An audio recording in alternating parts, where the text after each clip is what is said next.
Peggy 18.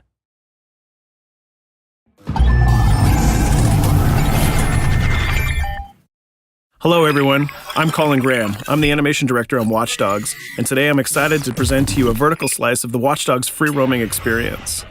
So actually, this is not a mission. Everything we're going to showcase today is completely systemic, and we're free to do as we please. We start off in the wards, the low-income district of our interpretation of Chicago. When creating the world of Watch Dogs, we wanted to stay true to the city and give a unique flavor to each and every neighborhood, not only in terms of the architecture, but also in terms of the people that you'll encounter and what is happening in their day-to-day lives. In the wards, you'll see working-class citizens, rusty cars, gang members, abandoned houses, and low-grade pawn shops. It's really not the kind of place that you're going to want to be alone after dark. Nowadays, modern cities are increasingly managed by software, controlling traffic lights, electricity grids, and surveillance systems. In our version of Chicago, this management software is called CTOS, or the Central Operating System. The CTOS controls everything in the city, and it was created by the Bloom Corporation. Since the CTOS has been installed in Chicago, people get to work faster, the crime rate has dropped, and the communication networks are now more accessible and stable than they ever were before. It goes without saying that if everything is connected, somebody able to take over the system would be extremely powerful. At this point in the game, we don't have control over this district's CTOS system. The icons that you see over people's head mean that we cannot hack into their mobile devices at the moment. We need to find the CTOS control center, install a backdoor virus into the system to take control over all of the infrastructure in this district. There it is, the CTOS control center.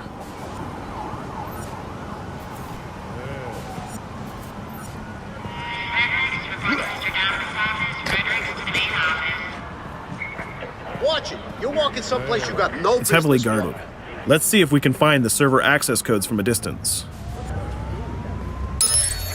With cameras, we can explore restricted areas without being spotted, tag different guards, and access details on their lives. What the hell is she doing with that weasel motherfucker? It seems that Bloom employees all have a sort of shady past. There it is, the access code to the server room. Unfortunately, we can't access the server via the cameras. We need to sneak inside. One thing that was really important to us when we designed Watch Dogs was to fully support different player styles. Every situation in the game can be tackled the way the player sees fit. In this situation, we can go all out guns blazing, completely stealth without the guards ever seeing us, or we can hack from a distance without ever setting foot inside the restricted area. Let's hack this forklift. Aiden can use the environment to distract and lure guards. Pretty much anything you hack has multiple functions. So, for example, you could use this forklift to access the roof, or you could use it to create cover. Hacking in Watch Dogs is all about player expression. Let's set an improvised explosive device so we can hack it a little bit later.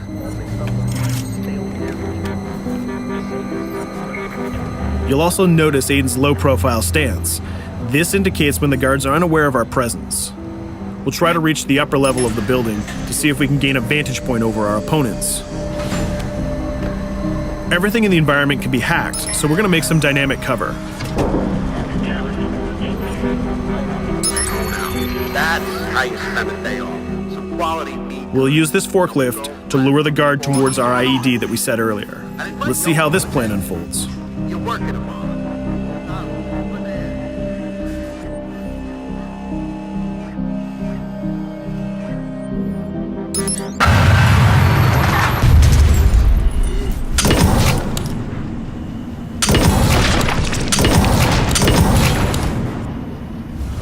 What you just saw is called focus. It represents Aiden's analysis capabilities and his quick reflexes.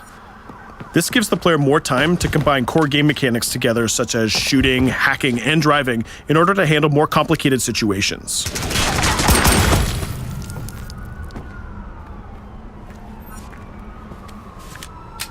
Now we can access that control room.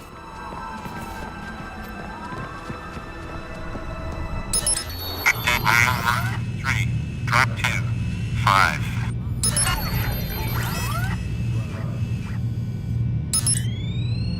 Now we'll be able to hack all of the devices connected to the CTOS within the districts. Thousands of cameras, traffic lights, the electricity grid, and most importantly, all of the citizen information profiles. We can also benefit from the Chicago Police Department Crime Prediction System, which uses facial and pattern recognition to spot potential criminals or potential victims. Since this is a pretty rough neighborhood, I'm pretty sure we're going to stumble on some suspected criminal activity pretty soon. And there it is. The system just pushed an alert of a potential crime. We can see the system trying to triangulate the location on our minimap. Take note, this isn't a mission. This can happen anywhere at any time. We've just spotted a potential victim. It's always up to the player if he wants to investigate or not, to take action or not. So let's see how this turns out. Yeah, you're right. Could I just...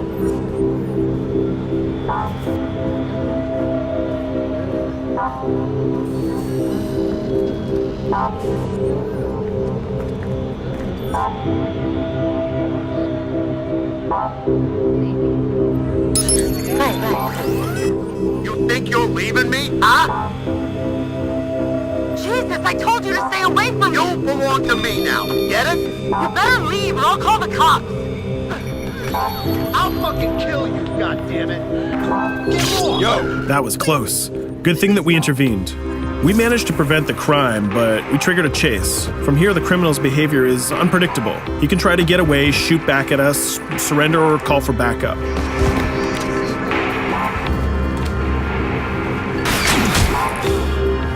It seems like he decided to get away by car. Let's chase him down. In Watch Dogs, we have a wide variety of vehicles. Each one of them has their own unique properties and handling. Let's see how we can use the CTOS to our advantage to neutralize this criminal and leave the cops to deal with him later.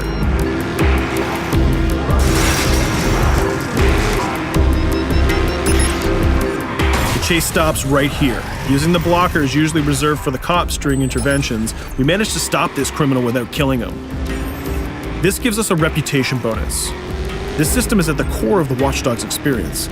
Depending on how we handle different situations in the game, the media and the citizens will have a different perception of our hero, whether he is a true vigilante or a reckless criminal. This will have repercussions throughout the game. Now, let's head for the Loop, the historical district of Chicago, where you're going to find the most iconic buildings in the city.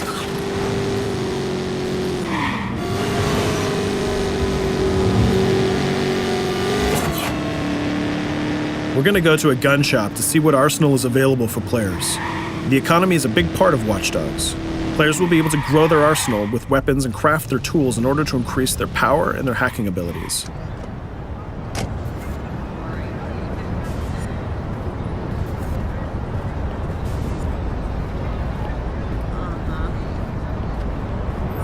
No, it's okay.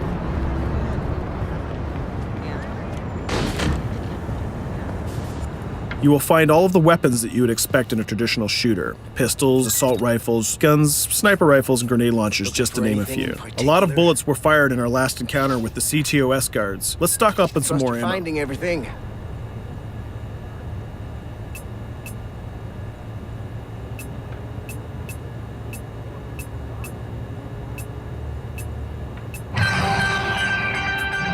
As we mentioned earlier, the media keep track of your actions and the citizens are going to react according to the perception that they have of you. Here, the media is reporting a crime in which you are the #1 suspect. The gun shop owner recognized you and decided to trigger a silent alarm to notify the police. Copy that. Possible wanted suspect presumed armed and dangerous. Police are now trying to locate the source of the threat using the surveillance system in the city, represented by the yellow circles on the minimap. Come in, PH3.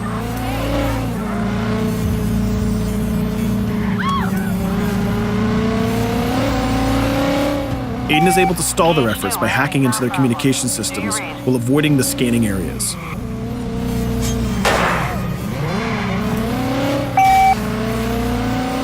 PH units, do you copy? Repeat, squad to all PH units. Once they've lost our trail, we can go back to our activities.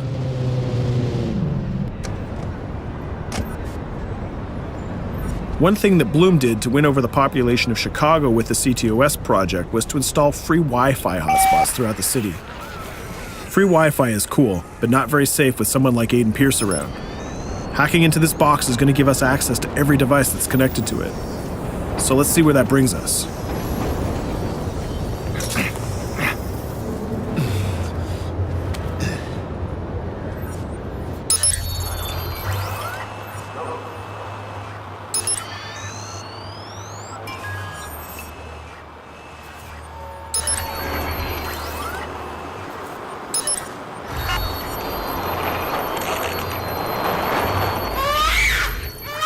We just hacked into the webcam of a laptop. It seems that we're in the apartment of a mother and we can hear her baby crying in the background. Her bank information is in her mobile phone sitting right there on the table in front of us. It's totally up to the player whether we decide to steal it or not. Of course, this won't affect our reputation because nobody can witness this action. Just like in real life, nothing is totally black or white, but rather many shades of gray. This is exactly the situation where we want the player to question his own morality. Let's go withdraw that money. If you think that you're alone, think again. Aiden is not the only hacker in town. Someone's trying to install a backdoor virus on Aiden's phone in order to steal a portion of the information that he's gathered through the game so far. First, we're gonna have to reach the area where the signal is coming from.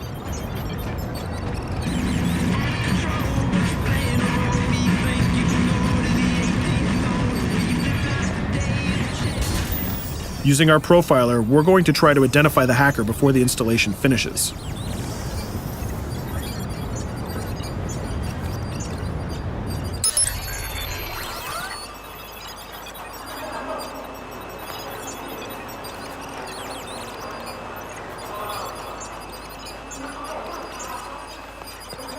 There he is. In Watch Dogs, things aren't always what they seem to be.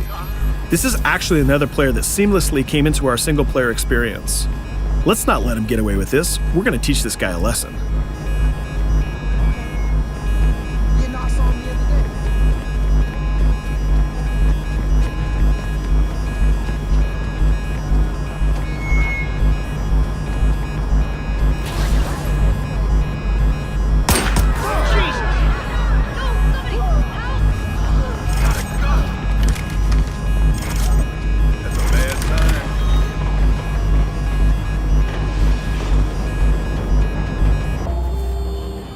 We stopped the hack, but the hacker managed to get away. I don't know about you, but we can't let this pass by. We need to retaliate. Using the grid, let's see if we can find that second player. There he is. Let's enter his game seamlessly.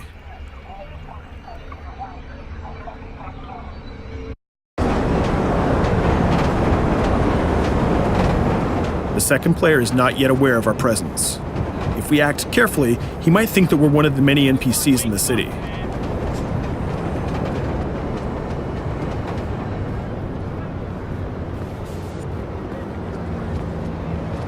What was that?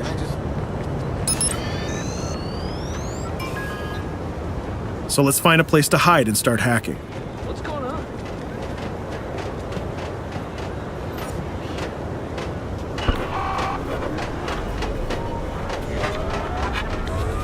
The second player has just been alerted that a breach has occurred on his phone. He's trying to find us using his profiler.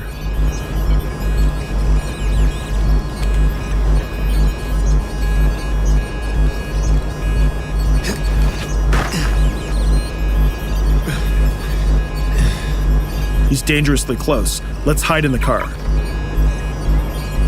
We're spotted. Let's get out of there.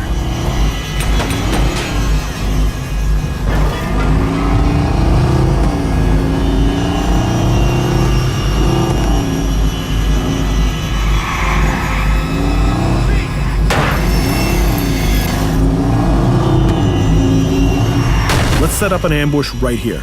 By dragging the other player back here into the alley, we make sure that no civilians get hurt during the firefight. We didn't succeed in hacking the second player, but we did get a little bit of revenge. So that's what we have time for today. We hope you enjoyed our quick gameplay session. Stay tuned for more about Watch Dogs.